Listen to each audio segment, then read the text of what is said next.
Hello दोस्तों, आज हम आपको इस कहानी का दूसरा भाग सुनाएंगे। अनोखी प्रेम कहानी। मल्लिका ने रोनित का हाथ कसकर पकड़ लिया और बिना एक पल रुके उस टूटती हुई हवेली के भीतर बने सकरे गलियारे की ओर दौड़ पड़ी। पीछे से दीवारों के गिरने की आवाज लगातार गूंज रही थी। काला साया क्रोध से चीख रहा था और उसकी आवाज पूरे तहखाने में गूंज रही थी। भागकर कहाँ जाओगे? तुम्हारी किस्मत का फैसला आज ही होगा। रोनित कुछ समझ नहीं पा रहा था, लेकिन अब उसे इतना यकीन हो चुका था कि मल्लिका उससे कोई झूठ नहीं कह रही थी। दोनों एक घुमावदार सीढ़ी से नीचे उतरे। नीचे पहुंचकर उनके सामने पत्थरों से बना एक विशाल तहखाना था। तहखाने के बीचों बीच एक गोलाकार चबूतरा बना था, जिस पर दो प्राचीन मूर्तियां आमने सामने खड़ी थीं। एक मूर्ति एक युवक की थी और दूसरी एक युवती की। रोनित ने जैसे ही उन मूर्तियों को देखा, उनकी सांस अटक गई। वह युवक बिल्कुल उसी की तरह दिखाई दे रहा था और युवती का चेहरा मल्लिका से हूबहू मिलता था। मल्लिका की आंखों से आंसू बहने लगे। उसने कांपती आवाज में कहा, यही वह जगह है जहां हमारी कहानी शुरू हुई थी और यही इसका अंत भी होगा। रोनित ने उसकी ओर देखा। अब मुझे सब सच बता दो, मैं और अंधेरे में नहीं रह सकता। मल्लिका कुछ क्षण चुप रही, फिर उसने चबूतरे पर रखा एक पुराना दीपक जलाया। जैसे ही दीपक की लौ उठी, पूरे तहखाने की दीवारों पर चित्र उभरने लगे। वे चित्र किसी चलचित्र की तरह चलने लगे। सैकड़ों वर्ष पहले यही हवेली सोनगढ़ के सबसे बड़े जमींदार की थी। उस जमींदार की इकलौती बेटी थी मल्लिका। वह जितनी सुंदर थी, उतनी ही दयालु भी थी। उसी गांव में एक युवा चित्रकार रहता था, जिसका नाम रोनित था। वह महलों की दीवारों पर चित्र बनाता था।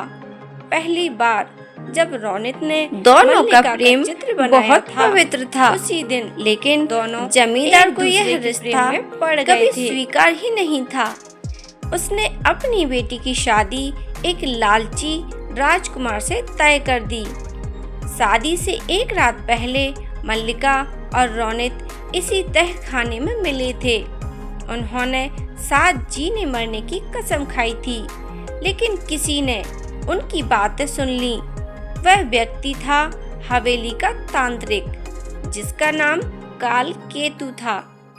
काल केतु वर्षों से मल्लिका को पाने की इच्छा रखता था। जब उसने देखा कि मल्लिका किसी और से प्रेम करती है, तो उसके भीतर बदले की आग भड़क उठी। उसने उसी रात रोनित पर हमला कर दिया। रोनित ने बहादुरी से उसका सामना किया, लेकिन काल केतु ने काले तंत्र की शक्ति से उसे घायल कर दिया। मल्लिका दौड़कर रोनित के पास पहुंची। उसने रोते हुए कहा, अगर तुम नहीं रहे तो मैं भी नहीं जीऊंगी। काल केतु पागलों की तरह हंसा और बोला, अगर तुम दोनों एक नहीं हो सकते तो मैं तुम्हें कभी किसी जन्म में मिलने नहीं दूंगा। उसने अपने रक्त से एक भयानक यंत्र बनाया और श्राप दिया, रोनित हर जन्म में जन्म लेगा, लेकिन अपने पिछले जन्म की कोई याद नहीं रखेगा। मल्लिका मरकर भी इस हवेली में बंधी रहेगी। तुम दोनों हर बार मिलोगे, प्रेम भी करोगे, लेकिन सच जानने से पहले ही बिछड़ जाओगे। यह सिलसिला तब तक चलेगा जब तक सच्चा प्रेम इस श्राप से अधिक शक्तिशाली सिद्ध नहीं हो जाता। इतना कहते ही काल केतु ने रोनित पर अंतिम वार किया। रोनित ने मल्लिका का हाथ पकड़ते हुए आखिरी सांस ली। अगले ही क्षण मल्लिका ने भी उसी कटार को अपने सीने में उतार दिया। लेकिन उसकी मृत्यु के साथ ही कालकेतु का श्राप जीवित हो गया। उसकी आत्मा भी इस हवेली में कैद हो गई। वही काला साया आज तक इस हवेली की रक्षा कर रहा था। दीवारों पर चलते चित्र अचानक रुक से गए।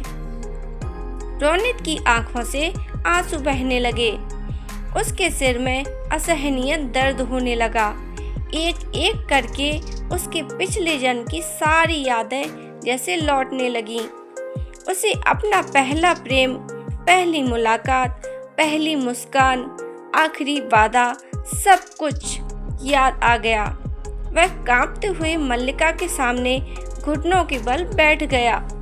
उसने मल्लिका का चेहरा अपने दोनों हाथों में थाम लिया और भर्राई आवाज में कहा, मुझे माफ कर दो। मैं हर जन्म में तुम्हें भूलता रहा और तुम हर जन्म में मेरा इंतजार करती रही।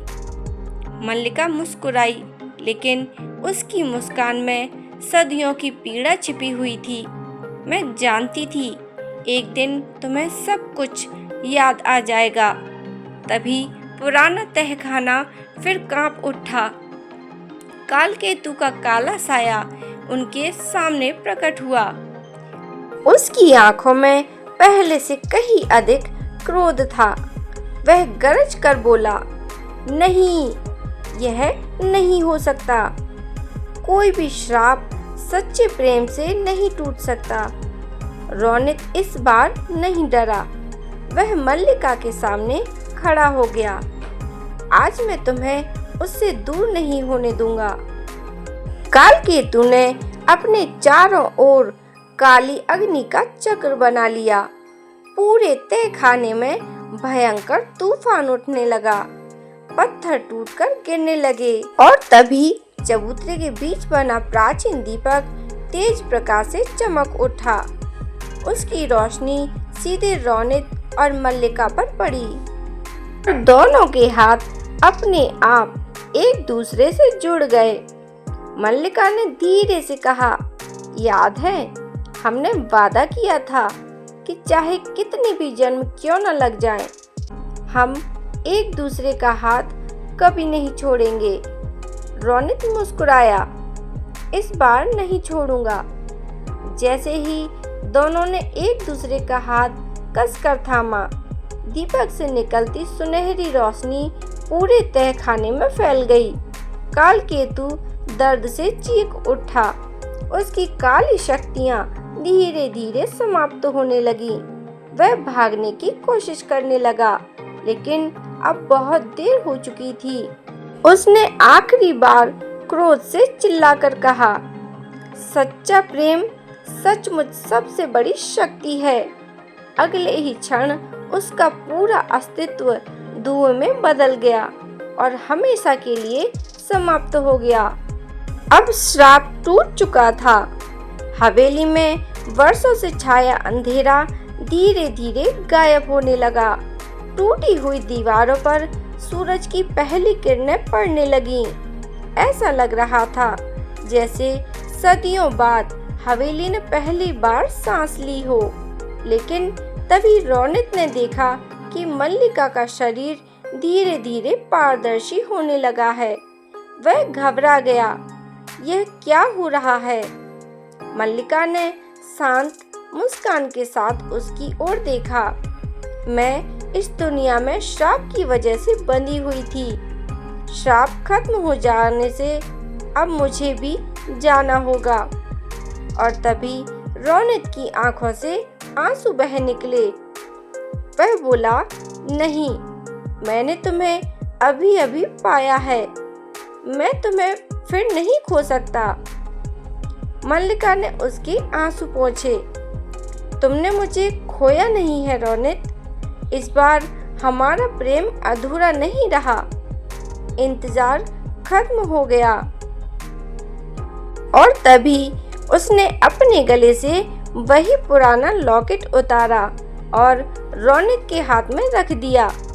जब भी तुम्हें लगे कि प्रेम सिर्फ एक एहसास है, इसे देख लेना, तुम्हें याद आएगा कि सच्चा प्रेम समय, मृत्यु और श्राप सब पर विजय पा सकता है। धीरे धीरे मल्लिका का पूरा शरीर सुनहरी रोशनी में बदल गया। उसके चेहरे पर पहली बार दर्द नहीं था, बल्कि संतोष था। उसने आखिरी बार मुस्कुराकर कहा, अगले जन्म में मैं इंतजार नहीं करूंगी। और अगले ही पल वह रोशनी की अनगिनत किरणों में बदल गई और आसमान में विलीन हो गई। रोनित देर तक वहीं खड़ा रहा। उसकी मुट्ठी में मल्लिका का लॉकेट था और आंखों में उसकी आखिरी मुस्कान। कुछ महीनों बाद रोनित ने अपनी सबसे प्रसिद्ध पुस्तक लिखी, मल्लिका, वो लड़की जो कभी नहीं मरी।